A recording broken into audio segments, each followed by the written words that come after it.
You ready? Yes. Great. This is Dr. Terrence Baker coming to you from the studios of NABN TV, Doctors in the House.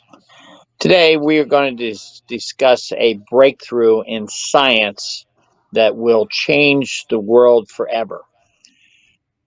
It has been long known that light has the ability to affect the way that cells operate and the ability of light to affect cell survival. Today, we have an expert in light and the application of medical therapeutic lasers and LEDs to pathogens, bacteria, viruses, and other pathogens that affect humanity. And the pandemic, SARS-CoV-2, has resulted in millions of individuals dying around the world, but it's also caused scientists like Dr. Professor Chichuka ENWEMEKA from San Diego State University to look into the opportunities to use light to affect disease of not only SARS-CoV-2, the pandemic, but also to look at treating resistant bacteria and other pathogens with light. Welcome, Professor. Thank you for coming to the show today. Thank you very much, Dr. Baker. It's my pleasure.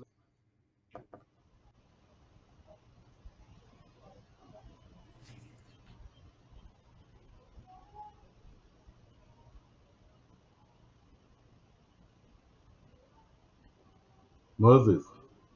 Yeah, I'm waiting for Dr. Baker. Go ahead now. Okay. Dr. Baker. Yes, Please go ahead.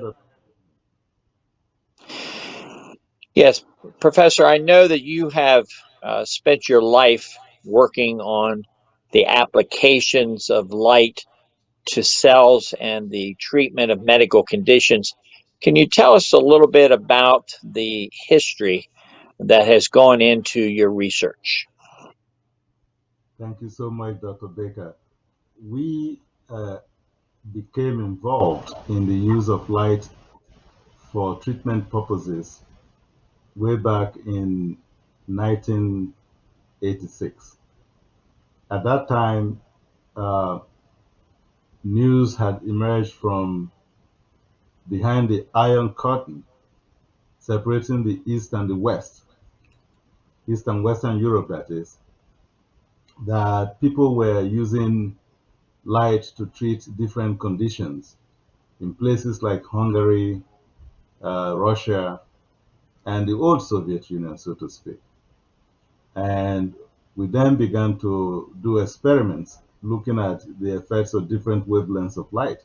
You have to realize that this whole thing started because of the discovery of lasers and because of the ability to develop laser devices, which, of course, Theodore Maiman spearheaded right about 1959, 1960.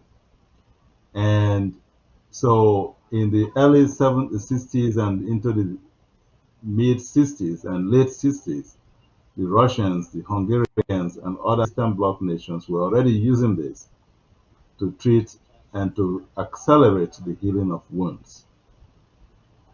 A lot of people discounted their results because, of course, the experiments, some of them were not so well conducted. And so there were some good reasons to discount some of those results. But, those of us in the West began to explore and to see, to replicate some of those studies to see if indeed this is true.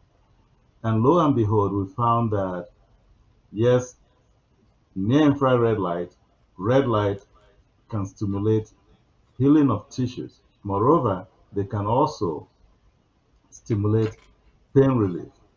In other words, cause the tissue to heal itself without pain. One of the seminal, we had done these experiments in animal models over and over again, looking at difficult to heal tissues, such as tendons and ligaments. as Dr. Baker, you know very well, most tissues will heal by just production of granulation tissue. Cell after cell after cell, they multiply. You build up a lot of cells, such as fibroblasts, and then you have healing of tissue or muscle tissue or whatever type of tissue. But tendons and ligaments do not just have to produce a lot of fibroblasts and all that. They also have to produce collagen. And collagen is a extracellular matrix. It's not a cell. It's not. It's just has to be more or less manufactured by the fibroblasts. And if they are not well aligned together properly, the tissue does not have the strength that it needs to have to perform the duty that it has to perform in the body. So these are very difficult to heal tissues. So in our early experiments, we explored the use of lasers and LEDs in the red to the near-infrared spectrum to see if this can accelerate the healing of these difficult to heal tissues. And lo and behold, in several laboratory experiments, we were able to show that they do speed up the healing of tendons, they do speed up the healing of ligaments, particularly in the very early stages of healing, which means that in clinical practice, you could actually use light to accelerate the repair process of these tissues, and then it enables early rehabilitation to begin. So tissue can now you can now begin to rehabilitate the tissue. Uh, if it was in a patient care situation, the patient cannot get up and start taking, baby steps, so to speak, and then eventually real steps, and then start working with assistive devices, and then progress to independent ambulation. So this is the type of idea we had at that time. But our research has evolved significantly. We moved it to the idea of treating diabetic wounds. Diabetic wounds, as you know, are very difficult to heal. Because of diabetes, the blood supply to the tissue is terrible, it's bad. The tissue doesn't get enough blood supply, the tissue doesn't heal, and then it can actually progress to gangrene, and then limb amputation, and or amputation of either the toes or the fingers. This is a terrible situation that has existed for many, many years. In one of our studies, we had actually done several studies on animal models of diabetes and shown that indeed red and near infrared light can speed up the healing processes of the healing process of these tissues that are rendered diabetic. And then we then transferred this to patient care situations, did a clinical study in which we showed that indeed diabetic wounds that were not responding to any other form of treatment do indeed respond to treatment with light and relieve the patients of the pain associated with those wounds and speed up the healing process of those wounds. This paper is something we have published since 2008 on actual patients that were not responding to any other form of known treatment. The study was done in Brazil, in the state of São Paulo, and has been published since then.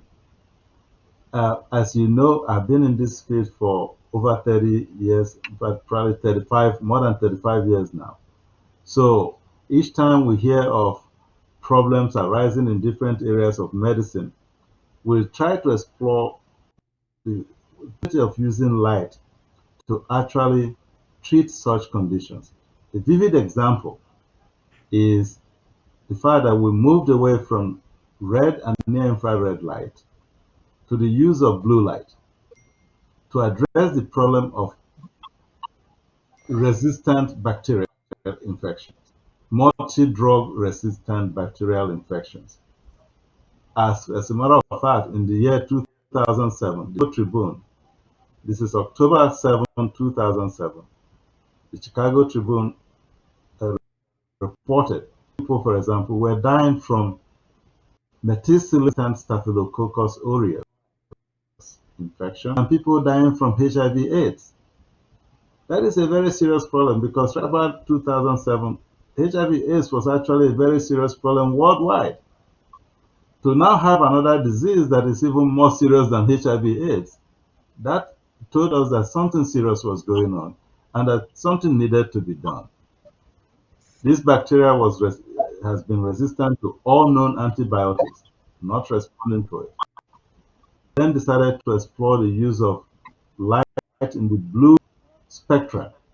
This is blue light between 400 and 470 nanometers in wavelength. And we did several experiments. Our initial experiment was with 405 nanometers wavelength and also with 40 nanometers wavelength.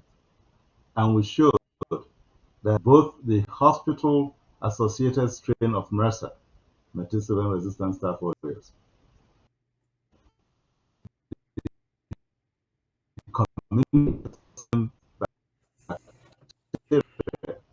can be using these two wavelengths of light. And in fact, the amount of inactivation was equal whether we use 405 nanometers wavelength or 470 nanometers wavelength. This kind of opened a whole new door.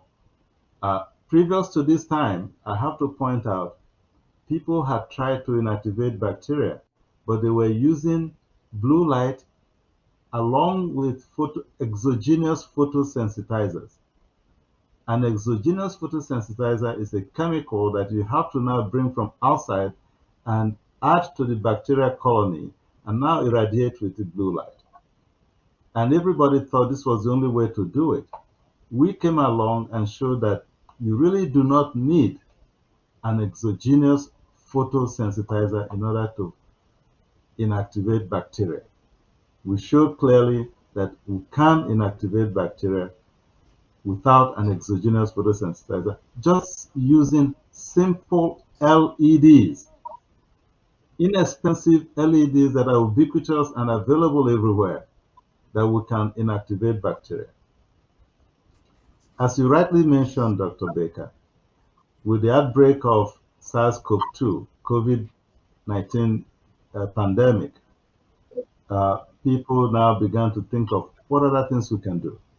We have always known for more than 200 years now, if you may recall, Dr. Baker, the first the first time that people discovered UV was in the year 1801, and that was by Johann Wilhelm Ritter, who showed by exposing what's it called, photographic film at the end of the visible light spectrum in the very low wavelength range, that there was the composition of the photographic film, indicating that there was radiation beyond what we could see with our eyes, below the level of violet color, and he called it violet.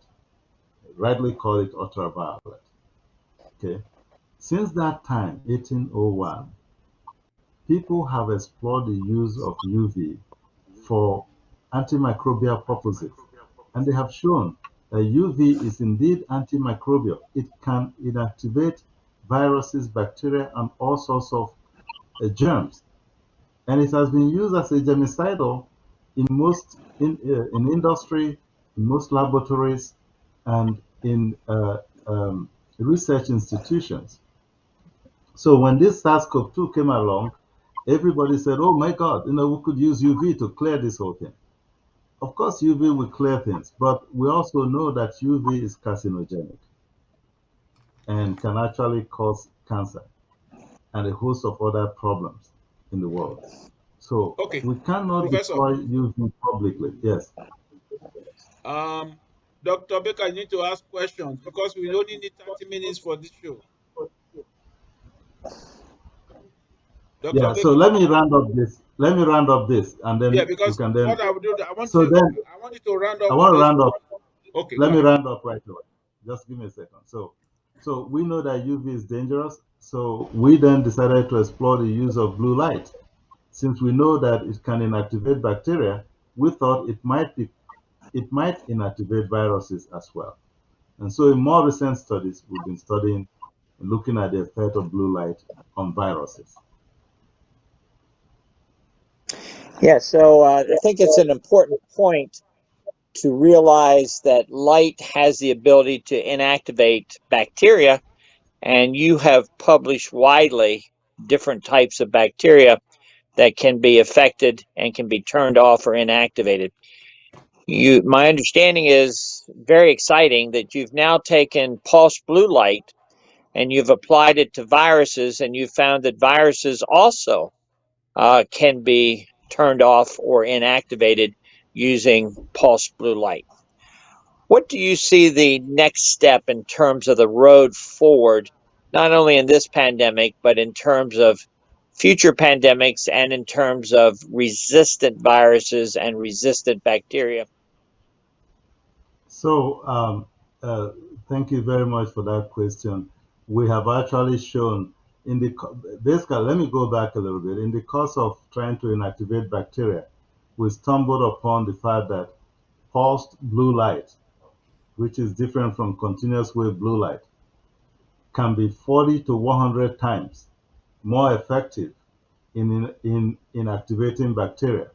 So when the pandemic came along, we thought since we now have a tool that is 40 to 100 times more effective in inactivating bacteria, we could try it on viruses. And lo and behold, we did. We tried it on two coronaviruses. And these are human coronaviruses that have caused a lot of problems for humanity for over 50 years and continue to cause problems for humanity. This is HCOV OC43 and HCOV 229E. These two viruses are responsible for up to 30% of the common cold that kills about 50,000 people in the United States alone every year and continues to do so. And moreover, surrogates of SARS-CoV-2, the virus responsible for COVID-19. So if we can show that pulse blue light can inactivate these two viruses, obviously it can inactivate SARS-CoV-2 because both of them are of the same, all of them are of the same family of viruses. They're all single-stranded RNA viruses. They have a capsid, which is a coating of phospholipid, of glycolipid material. So they are and the same, about the same size. Genomic size is about the same, particularly for HCOV OC43, which resembles SARS-CoV-2 more than HCOV 229E. We showed experimentally that we can inactivate these two human coronaviruses. And indeed, that when we combine light with saliva and curcumin is the active ingredient in turmeric. Turmeric is a food additive that most people add to their food, particularly in Asia and other parts of the world. We've shown that we can inactivate 100% of the virus. You know, so you can imagine in a clinical situation where this could be applicable easily in the oral cavity and perhaps even in the nasal cavity and the upper airways. So we can reduce the viral load in these biomes, the nasal cavity, the oral cavity, the upper airways, and thereby give the patient's immune system a good fighting chance to overcome the infection. So, so yes, we have shown that we can inactivate coronaviruses, and it does hold very great future, great promise for the future. Because if we can inactivate these human coronaviruses, it then means that future waves of coronaviruses could also be inactivated using light. Well, Yeah, I think that's a very exciting point. Also, I think that what I'm seeing as a physician is that the quality of light and the cost of producing medical therapeutic devices that can treat patients and can reduce viral and bacterial loads, the cost of equipment is reducing and the availability of equipment is increasing. And I think this is very exciting as we move forward. This is a technology that potentially could be available to every person in the world, just like aspirin and Tylenol are available. Every person in the world could have a light device uh, available. We have about a minute left, Professor. Go ahead and wrap it up as to the future you see. you can see with this type of technology that we have evolved, and given our most recent experiment in which we're able to put this blue light, pulse blue light, in a room and simulate the sanitization of a room, a whole room. We showed again, just as we showed in previous experiments, that we can actually inactivate human coronaviruses if you were to leave the blue light on overnight in a room for like 8 hours and or 10 hours, you can inactivate it. So basically, the future is this. I see a future where we're likely going to replace all the light fixtures in our homes with light fixtures that can produce your everyday white light, but can switch automatically to blue light overnight when everybody goes to bed. I see a future in which the light fixtures in our offices will switch overnight when people close from work and there's nobody in the room, they will switch to blue light so that the entire office can be sanitized and any bacteria, any virus, any microorganism that could be dangerous to humanity will be inactivated with the blue light. I see a future in which a similar light device could be placed in aircrafts, all modes of transportation, sorry, trains, cars, buses, ambulances, name it, and in factories, and in every location where there might be infection. All bathrooms in the world will be fitted with this type of light that will switch from your regular white light to blue light, pulse blue light, by the way, not just your everyday blue light, but pulse blue light that will inactivate any microorganism, viruses, bacteria, name it, fungi will be inactivated with this type of light. And humanity will be saved the huge cost of, of disease, the huge cost of disease mortality and morbidity that we now go through as a human race. Thank you, Professor, for being with us.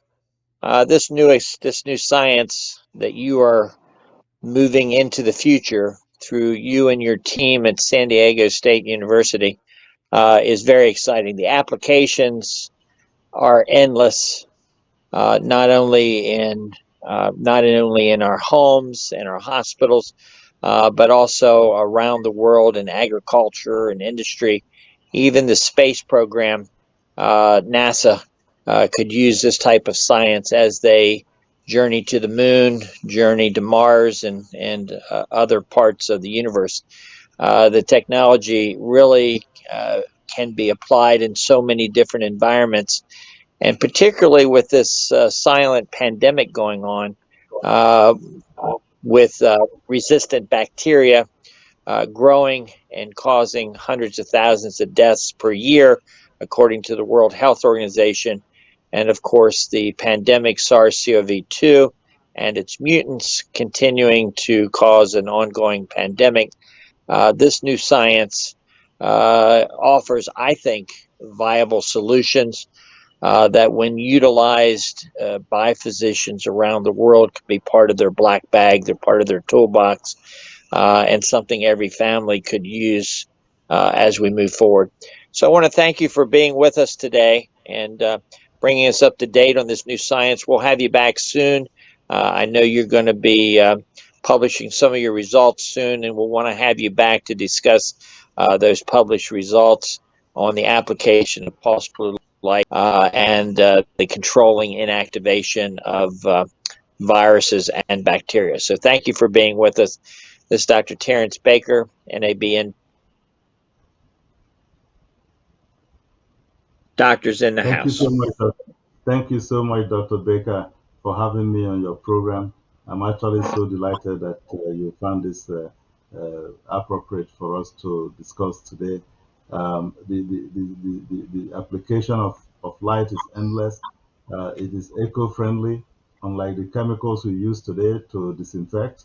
And moreover, it can reach spaces that we can't even reach with our hands when we use chemical devices. We can actually, and it's safe. It is purely safe. And blue light has been around us for years.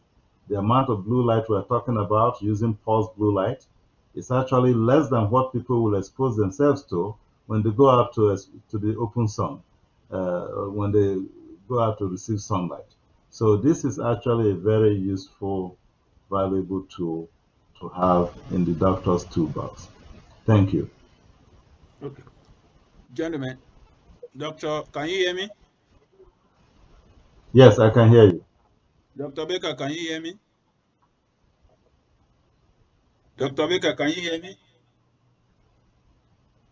Dr. Baker, can you hear me?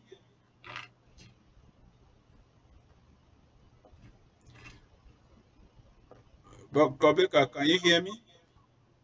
Yes. Okay. Now, I love the whole setup, but the only problem we have right now is that I'm going to record you separately. All the questions you ask, I'm going to recreate your background and I will insert it so that we look more professional. Because your audio wasn't coming out very well, and your video, because you do the horizontal, its own is vertical. So that way, it is not it's done in a good setting. But what I'm going to do, I'm going to record you for about 5 minutes or 3 minutes. I'm talking to the Professor Chukuka. You just don't do Okay. anything. Either you shake your head and all that for 5 minutes. As a matter of fact, I'm recording in there. So then I will separately record. I will record the Dr. Baker separately, and I will insert it. I will merge it so it will look good. So when Dr. Baker is ready, I want you to set up your camera perfectly, the way it should be, the way we used to do it. So all the questions, I'm going to send the video to you right now. All the questions you ask him, you're going to repeat that question. That is, will be the only one I'm recording, and I'll come and merge it. Do you understand me? Okay. Yes. I, Okay. I Because understand. I want the information is perfect. I love it. But I was thinking that you're going to ask him what is blue light. Because when you start talking, people may not know what is blue light. Because I thought you were going to ask me, you're going to ask him that question, what is blue light? And what has it got to do with COVID-19? So that would have pumped up the answers from him, and then people will understand what is blue light. If you want to do that, I will really appreciate it so that I will be able to make it so the whole thing will flow. You want to ask that question, Dr. Baker? Yes, we can do that. I think the struggle was it wasn't a struggle. What was happening is that professor was teaching some very important introduction information, and I couldn't find a break to stop his train of thought. And a couple times I did try to stop it, but he could not hear me. And Yeah, so that's sort of what happened. I'm not sure if it's the storm. I mean, here we're still in the middle of a blizzard. I mean, the wind is howling. You can probably hear it. And so we're in the middle of a 30-mile-an-hour blizzard. Um, Okay. I don't know if that's having an effect or not, but for some reason, it just was not as smooth as usual. Hmm. So what's going to happen is because those who will be listening to this want to listen in from ordinary, what do you call it, like Right. ordinary, ordinary We're persons just on the talking street, to common people on the street. That's or right. common And people on the street. uh, But the professor right. So we gotta was teaching, right. We're was not talking like teaching college a students. lecturer, yeah, a professor. Right. okay. We're not talking to college students. Right. We're talking to fourth grade education. Right. Yes. What is Okay. blue light? So, What has the blue light got to do with the COVID-19? And that's the question. yeah, I What is can blue answer light? that Right. What question. has it got? Yes, what is blue light? Can, I can answer that question. And then when you talk about blue light, COVID-19 is virus or that blood, blue light, you invented blue light to kill coronavirus, whatever way you want to explain it. But to ordinary Right. person on the street who want to listen to you, So all right? why don't we break this up, Moses, into a question and a 30-second answer?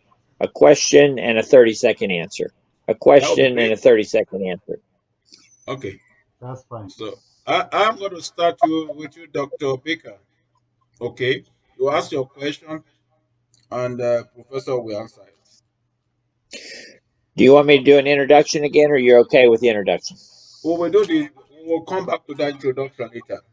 When you put on your listening, I'll do we're going to redo it. Yes, So, welcome, Professor. Today we have several questions that we'd like to talk about concerning the application of this new science, photobiomodulation, that is using light, specific wavelengths of light to treat medical conditions. This is a science you've been studying for a long time. Can you tell me when you started looking at using light to treat medical conditions? So we've been using light to treat medical conditions since 1986, beginning with using the use of red and near-infrared light to heal tissue, to where we are now using blue light, indeed pulsed blue light, to kill microorganisms, bacteria, and viruses.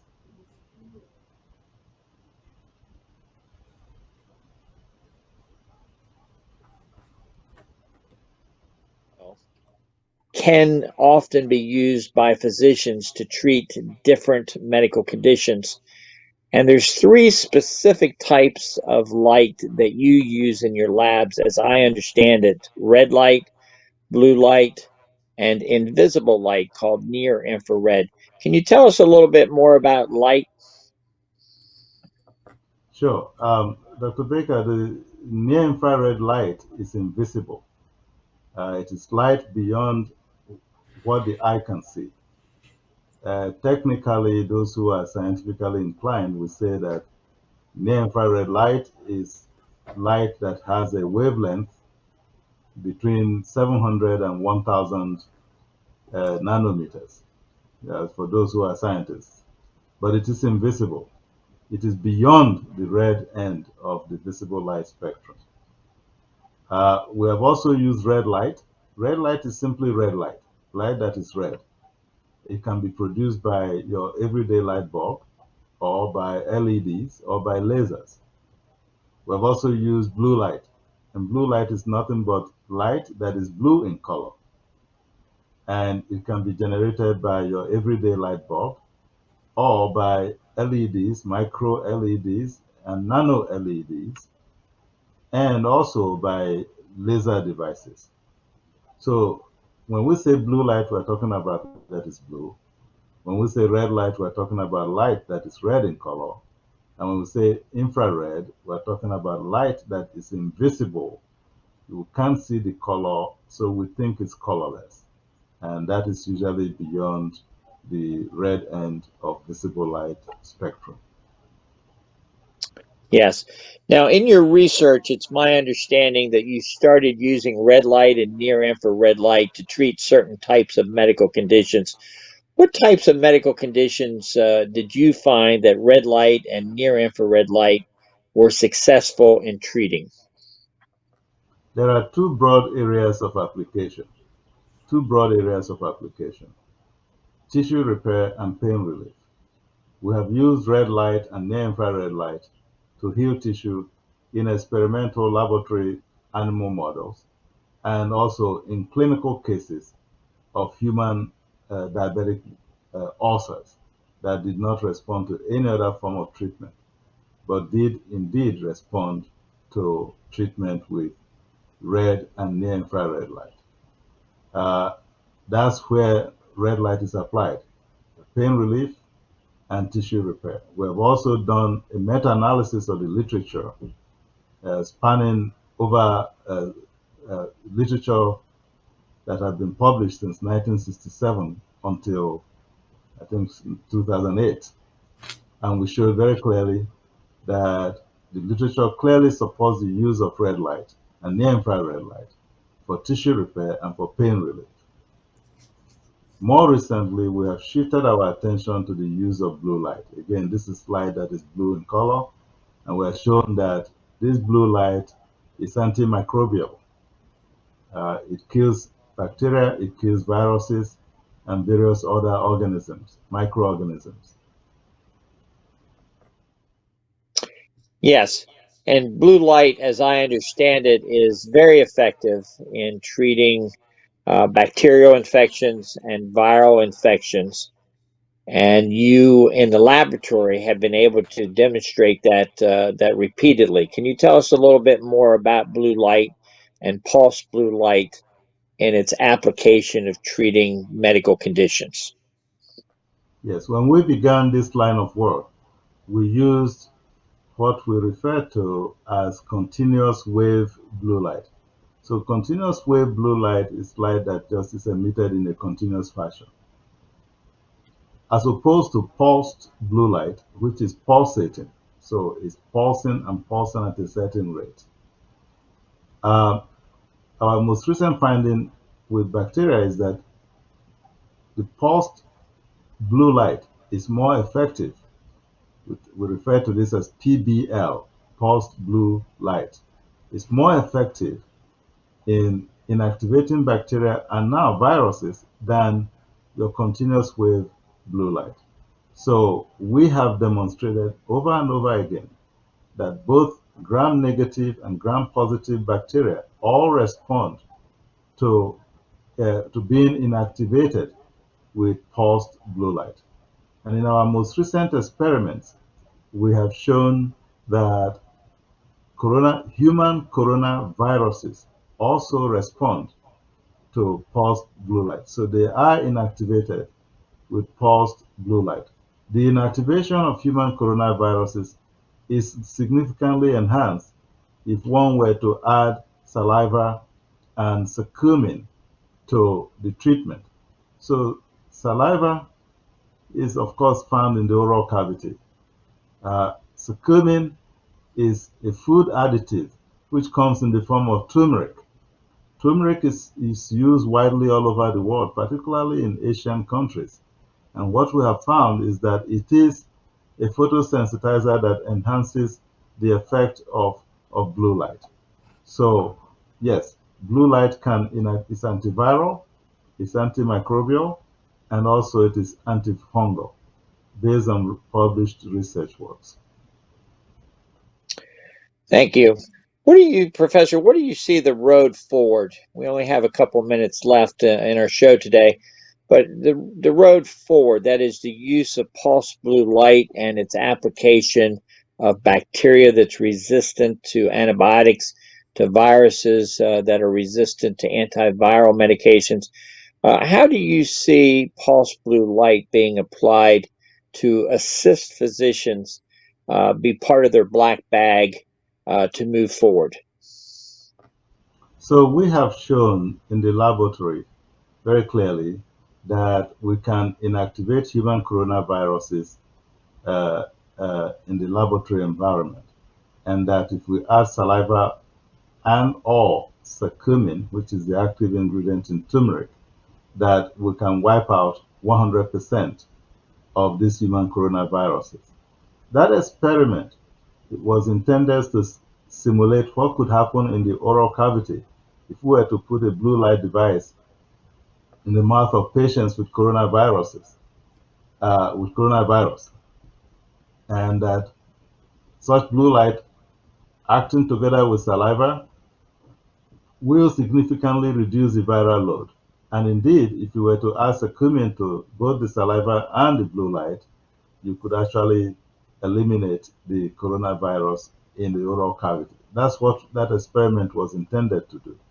So there's another experiment we have done where we simulated a situation where a room is irradiated for 8 hours at very low levels of blue light.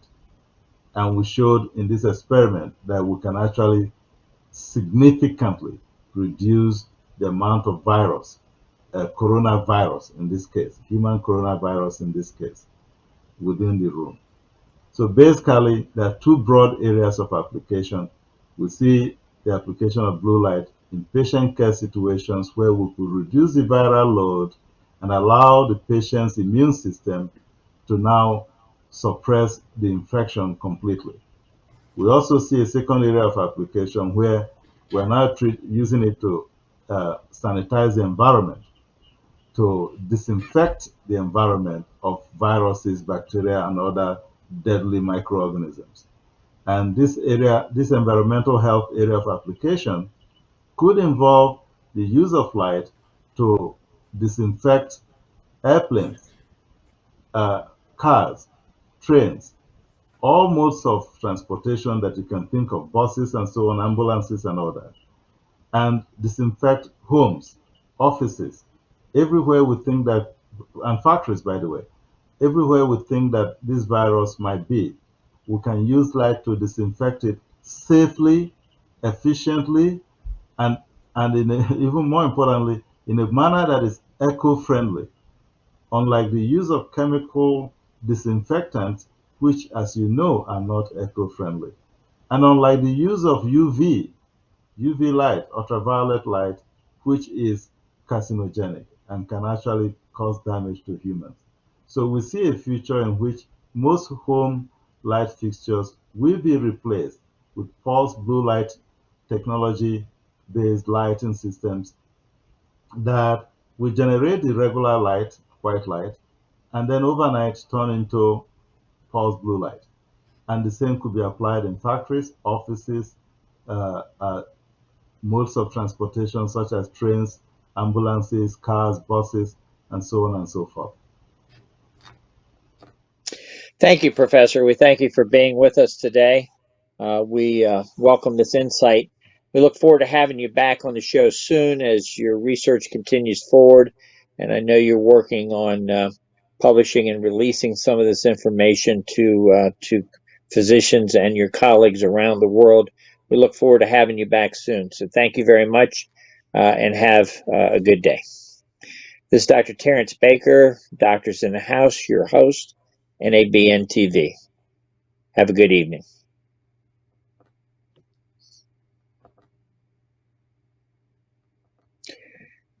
Hold on. Okay, Moses, is that what Hold on, you doctor. wanted? Hold on. That's nice. I'm recording you for about 10 minutes, 5 minutes.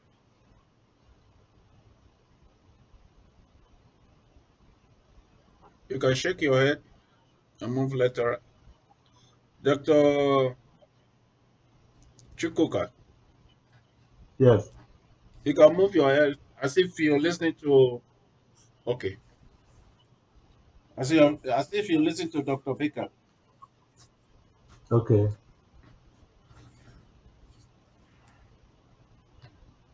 All right.